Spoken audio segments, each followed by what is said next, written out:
موسیٰ علیہ السلام پر نازل ہونے والی کتاب تورات، جس کی موجودہ دستیاب کتابی reference the book of Genesis کے پہلے چیپٹر میں یہ واضح لکھا ہے کہ حضرت ابراہیم علیہ السلام کو ایک مقدس سرزمین کے وعدے کے ساتھ اپنا علاقہ چھوڑنے کا حکم دیا گیا۔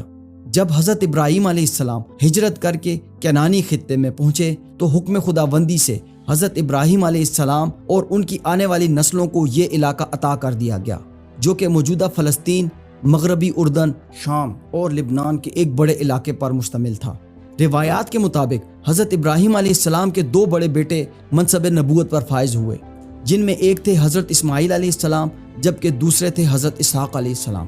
حضرت ابراہیم علیہ السلام نے حضرت اسحاق علیہ السلام کو فلسطین میں، جبکہ دوسرے بیٹے اسماعیل علیہ السلام کو اللہ کے حکم سے مکہ میں لا کر آباد کیا۔ اسحاق علیہ السلام کے بعد ان کے بیٹے حضرت یعقوب علیہ السلام منصب نبوت پر فائز کیے گئے۔